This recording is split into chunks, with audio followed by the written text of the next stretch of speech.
philosophe. Comme c'était dit, je travaille sur Spinoza, qui est un philosophe du XVIIe siècle. Et ce qui m'avait intéressé en lui, c'est précisément qu'il recherche l'augmentation de la puissance d'agir. Mais sans penser que cette puissance d'agir dépendent simplement d'une décision de chacun, de sa volonté, de son libre arbitre. Et à partir de là, j'ai beaucoup réfléchi sur les inégalités sociales, les différences précisément, tout ce qui joue dans nos propres parcours et qui est souvent masqué dans les discours officiels, puisque en réalité, souvent on justifie les inégalités sociales en disant que les gens qui sont au bas de l'échelle sociale, ils en sont responsables parce qu'ils ne se sont pas donné la peine, n'ont pas fait d'efforts, n'ont pas assez travaillé, etc. Ce qui est le comble d'injustice, puisque c'est nier les inégalités de départ et c'est empêcher, au fond, qu'on comprenne d'où elles viennent et comment elles se constituent. Alors, c'est pour ça que, d'abord, je suis partie de l'idée qui était déjà constatée par beaucoup de sociologues qui étudient la société, comme Pierre Bourdieu, que peut-être certains d'entre vous connaissent ou ont entendu vaguement parler, cette idée qu'au fond, selon le lieu de naissance, selon la famille, le travail que font les parents, eh bien, le destin est déjà en grande partie tracé. Les chiffres parlent d'eux-mêmes, ça c'est parfaitement objectif. Aujourd'hui, en France, 7 enfants d'ouvriers, d'employés sur 10 connaissent le même sort que leurs parents. Et 7 enfants de patrons, chefs d'entreprise ou de la bourgeoisie sur 10 connaîtront le même sort que leurs parents. Donc 7 sur 10, 70%. C'est énorme. Alors la France, c'est un pays d'inégalité, mais il y a pire, c'est les États-Unis. Contrairement à ce qu'on peut dire quand on parle du rêve américain, justement c'est un rêve parce que la réalité c'est le cauchemar. L'espoir de changer de milieu social, il est beaucoup plus mince encore qu'en France, qui se situe dans la moyenne des pays occidentaux. Et là où en fait les possibilités sont les plus grandes, c'est dans les pays scandinaves, Norvège, Suède, Finlande, parce qu'il y a aussi des politiques sociales qui favorisent le changement de parcours. Alors c'est pour ça que je me suis penchée justement sur les parcours très rares de ceux qui changent de classe sociale, que j'ai appelé transclasse. Alors c'est un mot que j'ai forgé pour éviter tout de suite qu'on se fasse des illusions, parce que parfois on parle d'ascension sociale. Très vite, quand on parle d'ascension sociale, évidemment ceux qui sont au sommet apparaissent comme supérieurs, ou ceux qui connaissent une perte de revenus, par exemple, on va parler de déclassement, donc c'est péjoratif. Moi, je voulais d'abord quelque chose de neutre. Alors, quand on parle de transclasse, ça veut dire quoi? Mais les transclasses, ça désigne des individus ou des groupes, parce que ça peut se faire en famille, qui changent de classe sociale, c'est-à-dire qui passent d'une classe sociale à l'autre, et le préfixe trans ajouté devant classe trans, c'est-à-dire ce qui passe de l'autre côté. Donc, j'ai plutôt insisté sur le mouvement de passage, sans me poser la question de savoir si c'était bien ou si c'était mauvais de changer de classe sociale, c'est-à-dire sans ni valoriser ni dévaloriser. Valoriser quand on va dans le sens de la classe ouvrière ou employée vers la bourgeoisie, et dévaloriser quand c'est les bourgeois qui perdent leurs revenus et qui deviennent ouvriers prolétaires ou chômeurs. Parce qu'il n'est pas évident, ça j'insiste sur ce point, il n'est pas évident que quand on change de classe sociale, ça soit toujours un gain. C'est peut-être une amélioration des revenus économiques, sans doute, mais on peut aussi y perdre, on peut y perdre son âme, on peut devenir extrêmement arrogant, méprisant, oublier ceux avec lesquels on a vécu. Donc, ce n'est pas systématiquement un gain. Il faut vraiment se poser la question de la valeur après. Mais au départ, il faut essayer de comprendre qu'est-ce qui fait qu'on change de classe sociale. Alors, je me suis plus intéressée au changement de classe sociale de milieu ouvriers, employés, avec des revenus économiques très faibles, vers les classes sociales avec des revenus économiques supérieurs, parce que c'est plus difficile à comprendre. En sens inverse, ça peut être par exemple des bourgeois qui se fâchent avec leur famille et qui décident de partir, ou bien c'est une faillite des parents, donc ça s'explique plus facilement. Mais dans l'autre sens, c'est plus rare, c'est plus difficile, et donc il fallait essayer de comprendre. Alors d'abord, il faut savoir qu'une classe sociale, ça se définit, on pourrait dire, par 4 propriétés. Pour pouvoir se situer soi-même dans une classe sociale, il faut d'abord penser à ce qu'on appelle le capital économique, c'est-à-dire les revenus des parents. Donc, c'est d'abord une définition économique, la classe sociale. Mais l'économie ne suffit pas. Il y a aussi ce qu'on appelle le capital culturel, donc pas seulement riche, pauvre, ou petit salaire, gros salaire, mais aussi est-ce qu'on a une culture, un bagage, des diplômes, une aisance dans la langue. Ça, c'est le deuxième type de capital, le capital culturel. Troisième type de capital, c'est ce que j'appellerais le capital social et politique, c'est-à-dire est-ce qu'on a des relations, on n'en a pas. Est-ce que dans sa famille, il y a des ministres, des députés, des maires, ou absolument rien? Est-ce qu'on a des amis puissants ou pas? Donc ça, c'est le capital social, politique. Et enfin, un dernier capital qu'on a appelé le capital symbolique, c'est-à-dire le fait que, selon le nom que vous portez, par exemple, ce nom peut être prestigieux. C'est pas la même chose de s'appeler Dupont ou s'appeler Rothschild.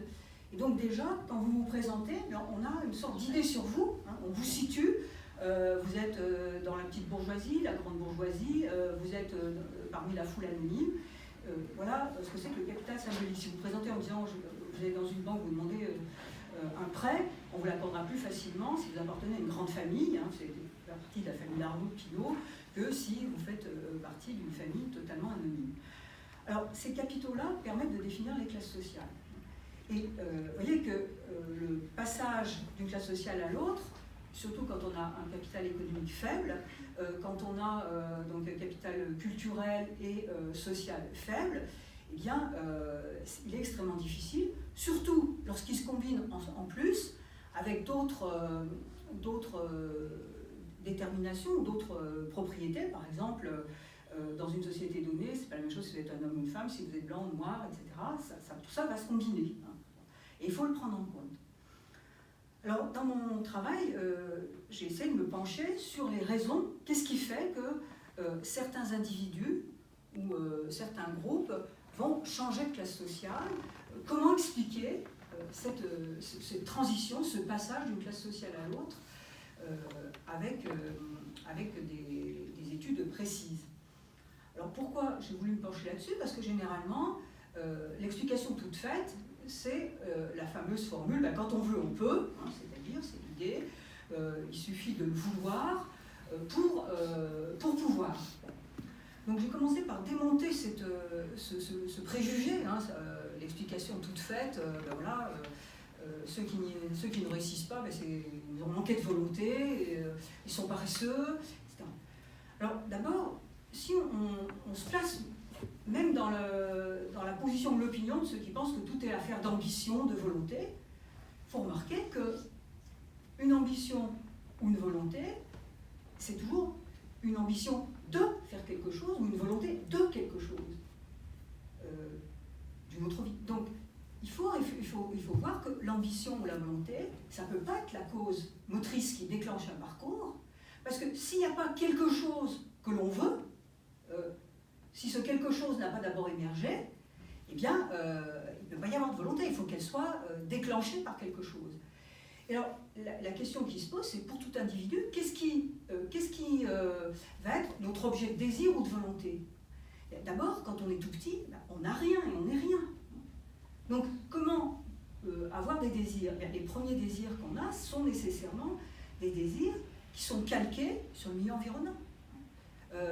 On commence un enfant, il se met à imiter un peu la fratrie, enfin les frères et les sœurs qui sont ses aînés, il imite les parents, il imite ses camarades de classe. Donc, les premiers modèles que l'on va avoir, ce sont forcément les modèles désirables de notre entourage. Et alors ça pose un gros problème de départ quand on veut expliquer le changement de classe sociale par la volonté, parce que d'emblée, quelqu'un qui est issu d'un milieu très pauvre, qui a peu de ressources économiques, culturelles, qui a peu de relations, il va imiter son milieu environnant. Donc, il va nécessairement reproduire le modèle parental ou le modèle environnant. Donc, au départ, on comprend pourquoi il y a 7 enfants sur 10 qui connaissent le même sort que leurs parents, parce que ce jeu du mimétisme, qui fait que inconsciemment ou parfois consciemment, on imite nos aînés ou nos proches, proches, ce jeu du mimétisme nous conduit à reproduire. Donc la vraie question, quand on appartient à un milieu, c'est comment se fait-il que certains ne vont pas reproduire le milieu dans lequel ils sont, mais autre chose. Et pour ça, il faut qu'il y ait une sorte de brèche qui se soit instaurée dans le milieu habituel, qu'il y ait d'autres modèles qui soient placés.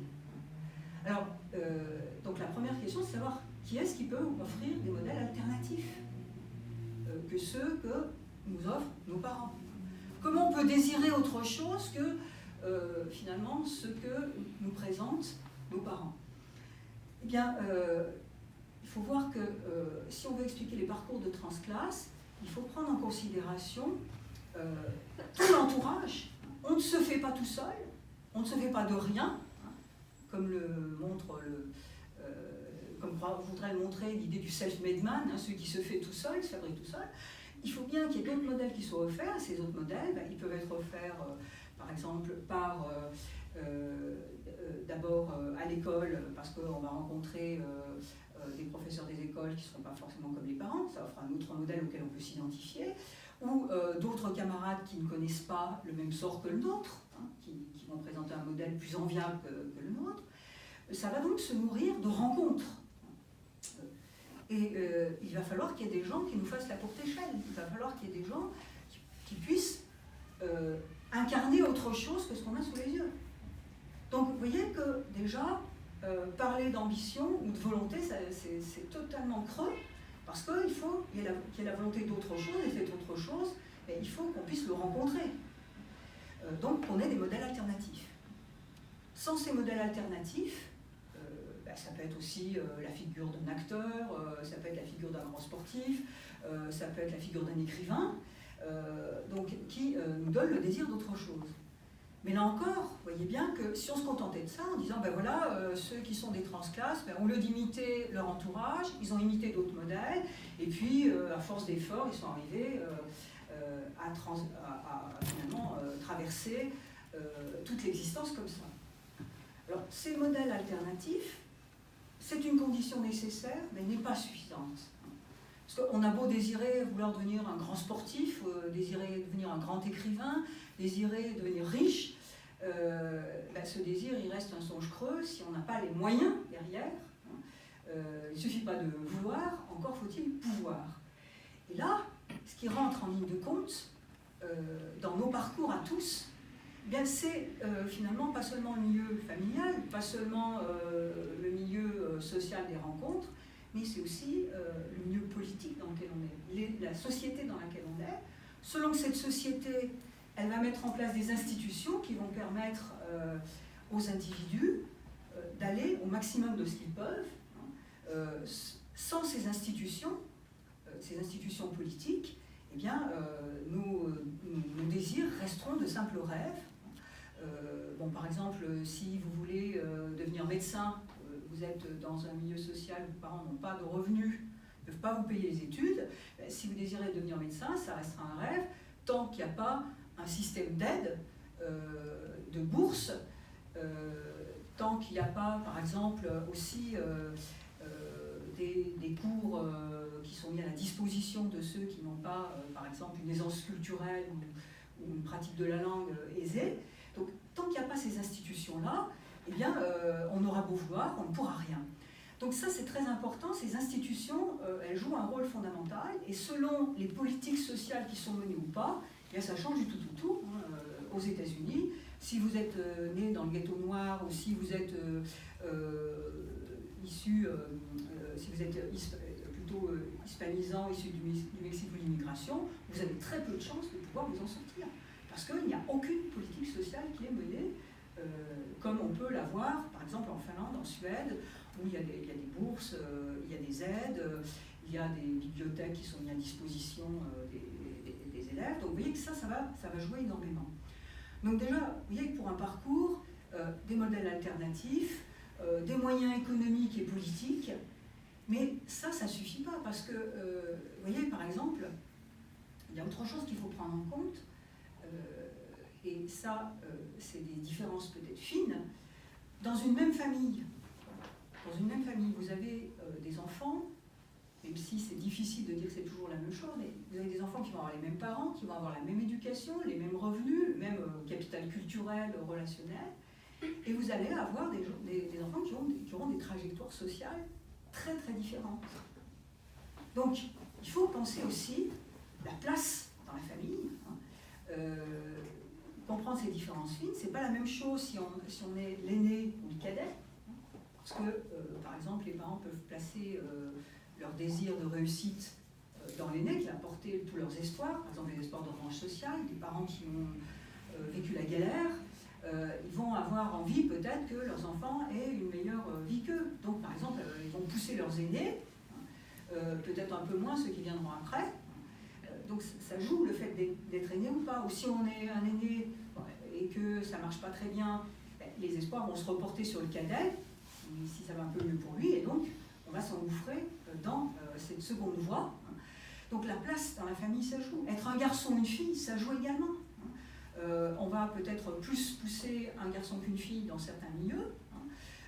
On va considérer que les garçons s'en sortiront toujours et que les filles, il faut qu'elles soient bonnes à l'école, par exemple, parce qu'on leur apprend à être plus obéissantes, plus dociles, et donc ce sera plus facile, par exemple, parfois pour elles, de se plier à la discipline scolaire qu'un garçon qu'on aura davantage valorisé, puis on aura dit, il peut faire tout ce qu'il veut, donc quand il rentre à l'école et qu'on impose une discipline, certains garçons ont beaucoup plus de mal à supporter que des filles. Donc tout ça, c'est à prendre en considération dans les parcours.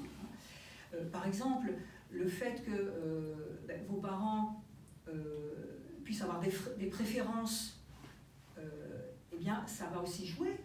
Par exemple, un enfant qu'on n'aime pas, on peut avoir envie de le faire partir de la famille. Donc ça peut, le fait qu'on soit mal aimé, ça peut être aussi parfois un atout.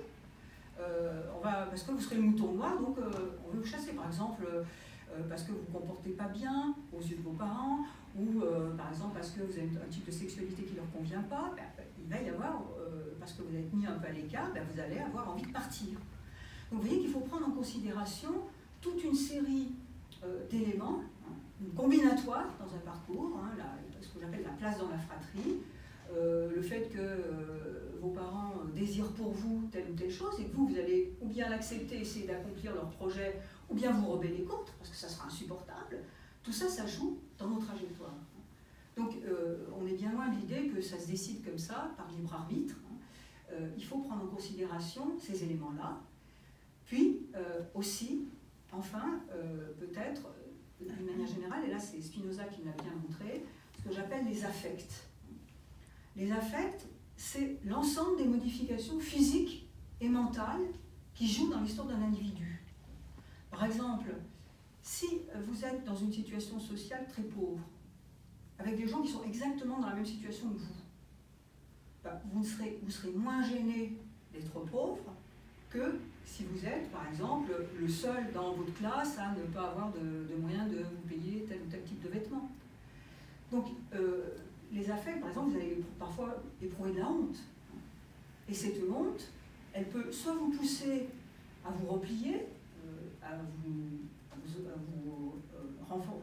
renfoncer comme dans un trou de souris pour disparaître, soit elle peut être aussi motrice, vous voulez effacer la honte, vous, en quelque sorte, prendre une revanche, et ça peut se faire, par exemple, en essayant d'être bon à l'école, en essayant d'être très performant dans un domaine, dans le théâtre, etc., pour pouvoir être fier de soi. De la même manière, par exemple, si vous estimez que vos parents ont été injustement maltraités par leur patron, par le milieu environnant, vous pourrez avoir un désir de justice qui va vous pousser à avoir une sorte de revanche sociale. Donc ces affects, ça joue. Alors ces affects sont très différents. Par exemple, ça peut être aussi le fait que vous allez tomber amoureux ou amoureuse de quelqu'un qui n'est pas du même milieu que vous, et que vous allez avoir envie d'imiter un petit peu ce que cette personne valorise. Par exemple, c'est le cas de Didier Ribon, peut-être que vous en avez entendu parler, qui, donc son père est ouvrier, et à l'école, il a du mal à accepter, par exemple, l'idée qu'on puisse s'intéresser à la musique classique, parce que dans son milieu, il disait quand on entendait de la musique classique à la radio, il disait ferme ça, on n'est pas à la messe. Bon. Donc ça ne l'intéressait pas. Et puis, il rencontre un camarade qui, lui, est capable, quand les profs entendent un petit morceau de musique, de reconnaître quel est l'auteur et puis qui aime ça. Alors, pour lui, c'est quelque chose de tout à fait impensable, quoi. Et comme il est attiré par ce garçon, il devient ami avec lui, ben, il finit par accepter sa différence et il a envie de partager avec lui. Donc, il lui fait écouter sa musique et réciproquement, et du même coup, il s'imprègne d'autres types de cultures, donc ça élargit son horizon. Et de fait, par la relation d'amitié, hein, quand nos amis sont différents, il y a aussi une envie de partage qui fait que ça élargit. Même chose dans la relation amoureuse, il y a des choses qu'on déteste au départ et qu'on va finir par aimer parce qu'elles sont valorisées par les personnes pour lesquelles on a de l'estime, par lesquelles on est attiré. Donc ces affects-là vont aussi nous modifier, vont nous transformer. On va même être parfois capable d'apprécier des choses qui nous répugnaient autrefois. Donc penser une trajectoire, c'est penser d'abord qu'on a un héritage social, c'est-à-dire pas se raconter d'histoire, on ne naît pas de rien, hein, il n'y a pas d'égalité des chances, on a un héritage, un bagage au départ. Hein. Ce bagage, ça va être à la fois un handicap et un atout. À partir de là, eh bien, il faut voir les modèles qui sont mis sous nos yeux, les institutions économiques qui nous aident ou qui nous enfoncent. Il faut penser aussi donc toutes ces rencontres. Et une rencontre, c'est pas seulement le fruit du hasard, parce que parfois on passe à côté des gens parce qu'on n'est pas prêt, on n'est pas mûr pour ça. C'est plus tard que ça peut advenir. Des rencontres, la place dans la famille, les désirs des parents, leur projection hein, sur nous, et puis l'ensemble des affects. Et c'est pour ça que il faut penser à un ensemble de déterminations hein, qui jouent sur nous. Alors ça joue sur toute personne. Hein, et dans le cas d'un transclasse, eh bien, ce sont des combinatoires qui vont jouer contre, si vous voulez, la reproduction habituelle. Hein, quelque chose va gripper le mécanisme qui nous pousserait à faire comme nos parents. Donc ces rencontres, ces institutions économiques, ces affects, et ça va permettre peut-être d'infléchir la trajectoire.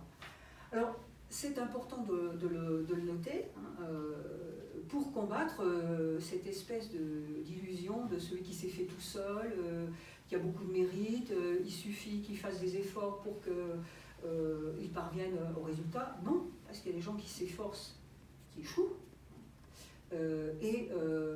D'autres qui, sans aucun effort, simplement parce qu'ils sont dans un milieu social favorisé, par le jeu des relations, on va retrouver une place aisée.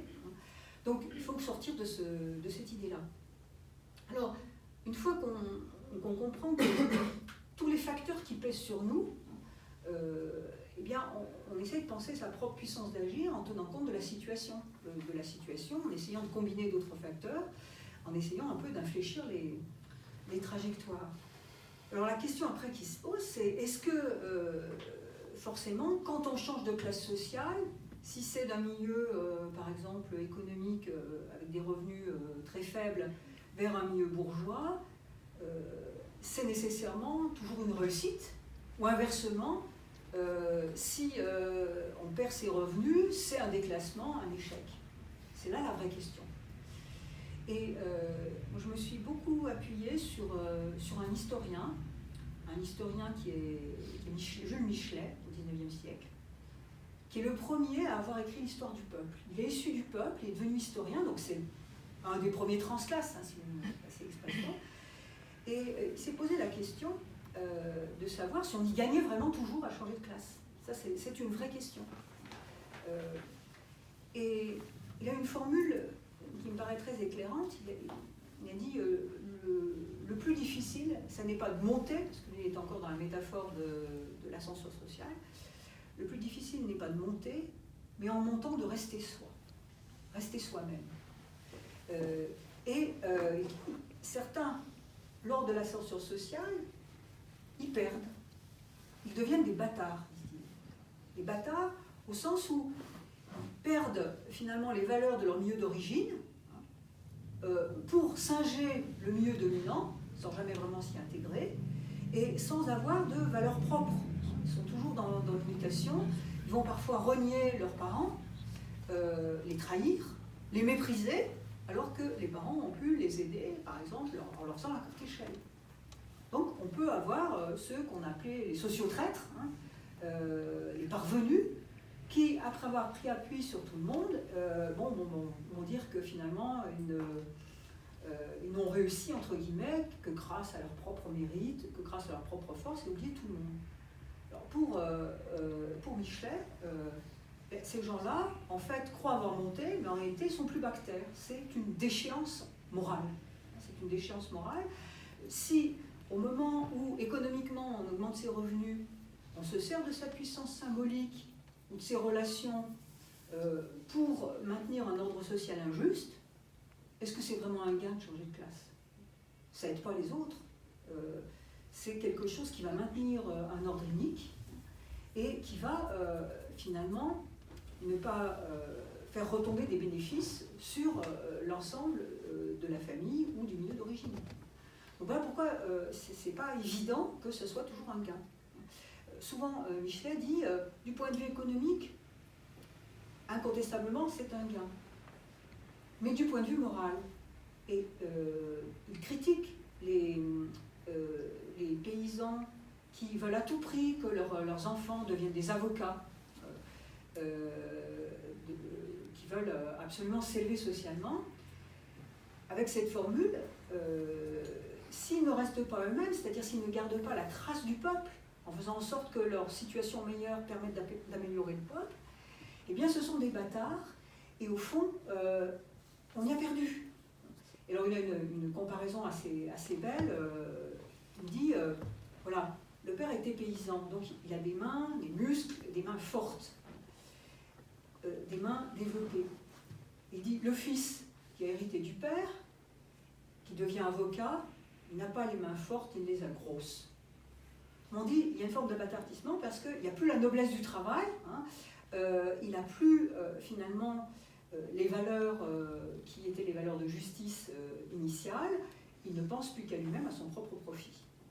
Et Michelet propose au contraire, pour un transclasse comme itinéraire, d'être barbare, alors pas au sens où on l'entend aujourd'hui, hein, à la figure du bâtard qui renie ses origines, qui trahit et qui finalement va n'être qu'un chien savant dans les salons, qui sera d'ailleurs méprisé souvent par la bourgeoisie, parce qu'il ne sera jamais complètement des leurs. Eh bien, il propose le barbare. Alors, le barbare, au XIXe siècle, ça c'était pas le sauvage comme on peut le penser. Le barbare, ça désignait les peuples qui inventent une nouvelle histoire, hein, qui oublient les injustices précédentes et qui se forgent, qui se mettent en marche, hein, pour proposer une nouvelle histoire, pour inventer des nouvelles valeurs. Donc il propose, au fond, pour un transclasse, eh bien, être capable d'inventer des nouvelles valeurs, c'est-à-dire par exemple chercher à faire en sorte que les classes sociales disparaissent, chercher à faire en sorte dans la bourgeoisie de faire connaître aussi la condition de ceux qui sont au plus bas de l'échelle sociale. Parce que le grand problème de nos sociétés, c'est que nous ne vivons pas dans le même monde. Il y a des gens qui sont dans ce qu'on appelle l'entre-soi.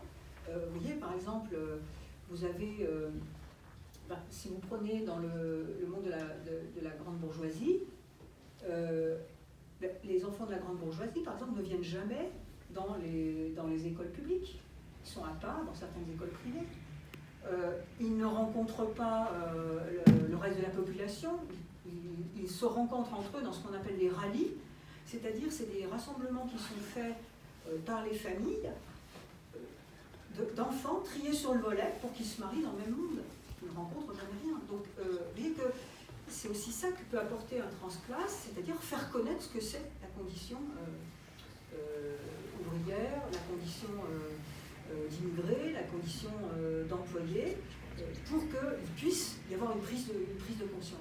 Mais en même temps, et je m'arrêterai sur ce point, le fait qu'une personne, 10 personnes, ou même 50% de la population change de classe sociale, qu'il y ait des transclasses, qu'il y ait une amélioration de leurs revenus, c'est sans doute une bonne chose, mais ce n'est pas la solution au niveau politique. Parce que le problème, ce n'est pas de passer de 3 enfants sur 10 qui changent de classe sociale à 5 enfants sur 10 ou même 8 enfants sur 10, le problème c'est effectivement qu'on réalise une abolition des classes pour que chacun trouve sa place et qu'il y ait plus de justice sociale. Donc il faut faire très attention que les transclasses sont aussi utilisées par les pouvoirs politiques comme une sorte de vitrine pour dire finalement l'ordre social n'est pas injuste puisque certains arrivent quand même à sortir de leur milieu, donc faisant en sorte qu'il y en a un petit peu plus qui passent à travers les mailles du filet et puis laissons les autres de côté. Donc il y a aussi ce problème politique-là du transclasse qui est utilisé à des fins politiques pour... et s'il n'en est pas conscient, il va être flatté, honoré, on va le promener dans les salons en disant, vous voyez, il a quand même du mérite, c'est brillant ce qu'il a fait comme parcours, et il va être récupéré politiquement. Voilà pourquoi je ne voulais pas du tout parler d'ascension, je ne voulais pas non plus parler de déclassement, parce qu'il n'est pas sûr non plus qu'on y perde quand on quitte un milieu bourgeois, pour aller travailler dans un milieu ouvrier. Il y a même politiquement des gens qui ont fait le choix d'aller travailler en usine alors qu'ils étaient dans une famille très aisée, ceux qu'on a appelés les établis, qui politiquement voulaient partager la condition ouvrière pour essayer aussi de faire prendre conscience de l'injustice sociale et essayer d'amorcer un changement. Donc être transclasse, c'est effectivement connaître un parcours, une transition, mais le sens de cette transition, mais il est aussi à déterminer en fonction de la morale de chacun, de son éthique, de ses prises de conscience politiques. Donc, c'est pas évident que ce soit toujours une réussite, et ça dépend, au fond, finalement, d'une éthique personnelle et collective, d'un travail lucide sur soi, puis un travail de déconstruction des valeurs de la société qui ont tendance à nous pousser chaque fois à être des premiers de cordée, si vous voyez ce que je veux dire. Et puis, il ne faut jamais oublier que dans une cordée, on est tous ensemble, normalement. Et donc, il n'y a pas de premier de cordée sans les autres, hein, sinon ils tombent dans le gouffre. Je crois que la métaphore de l'escalade, elle se retourne contre ceux qui ne pensent qu'au premier, puisqu'on est tous liés, on est tous ensemble, et c'est ça qui est déterminant à penser dans une société, ce lien de solidarité qu'il y a à penser. Voilà un peu ce que je voulais faire passer à travers les transclasses.